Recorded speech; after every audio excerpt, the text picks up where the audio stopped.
Il y a un flot de cadres comme à la Défense.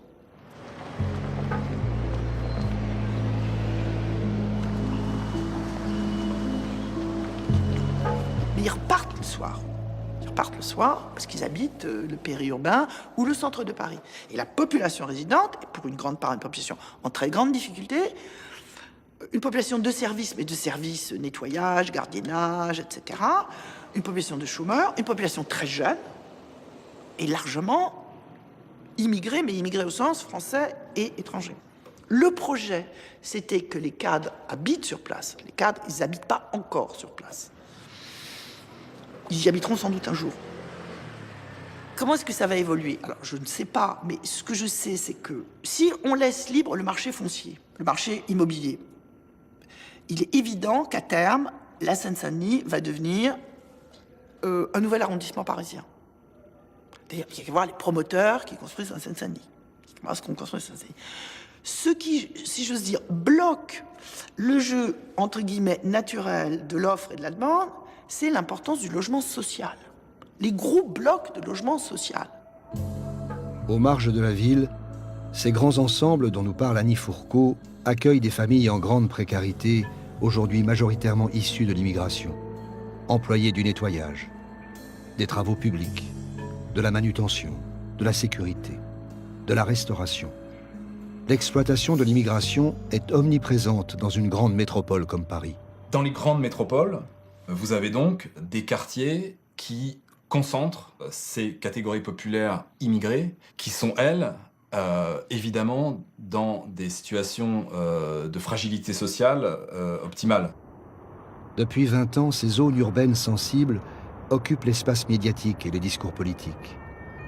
On les montre du doigt. On y filme la misère, la violence, les émeutes. Prenez un coin de banlieue, ZUS, 90 ça va mal, 99 ça va plus mal encore, 2006 ça devient catastrophique et 2009 c'est encore en dessous. Rentrez chez vous! Ils seraient les ghettos français, des lieux de tous les maux de la ville. Les zones les plus en difficulté, les ZUS, zones urbaines sensibles, ce ne sont pas des ghettos au sens où les gens bougent. Ce sont des zones où il y a une grande mobilité. C'est ça qu'on n'a pas vu pendant très longtemps.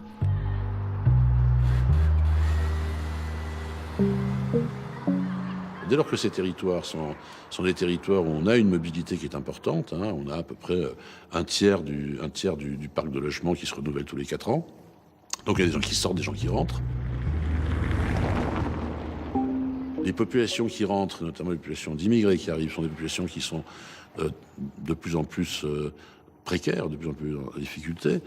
Et donc finalement, vous avez une situation où ce mécanisme qui fait que ces quartiers sont des sas et non pas des nas. C'est des quartiers par lesquels on passe et par lesquels on peut... C'est un point dans un cheminement de promotion sociale, résidentielle, de mobilité.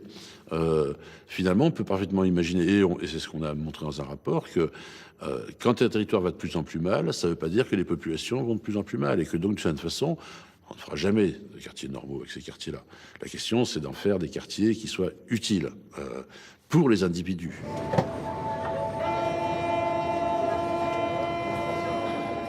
Dans les zones urbaines sensibles, il y a donc ceux qui entrent, de plus en plus pauvres, de plus en plus précaires, ceux qui restent, assignés à résidence, et ceux qui, du fait de la situation géographique du quartier, ont eu accès à des études, des formations professionnelles, ou simplement au marché de l'emploi de la métropole.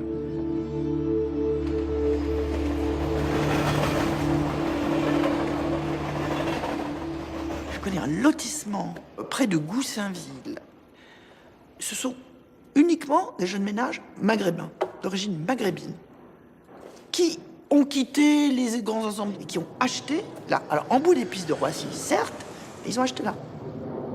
Ici, à l'extrémité de la métropole, en parcourant les ruelles du quartier des Noues de Goussainville, nous avons rencontré Mehdi. Avec Joanne, sa compagne, ils ont quitté la cité de l'Est de Paris, dans laquelle ils ont grandi. Mais un jeune ménage d'origine immigrée Dès qu'ils accèdent à un emploi, etc., ils n'ont pas envie de rester là où il y a de la drogue, il y a de la délinquance, et ils ne peuvent pas éduquer leurs enfants. Donc ils bougent. J'étais animateur en centre de loisirs. En arrivant à des salaires entre 1500 et 2000 euros, on n'accède pas à la propriété à l'heure actuelle.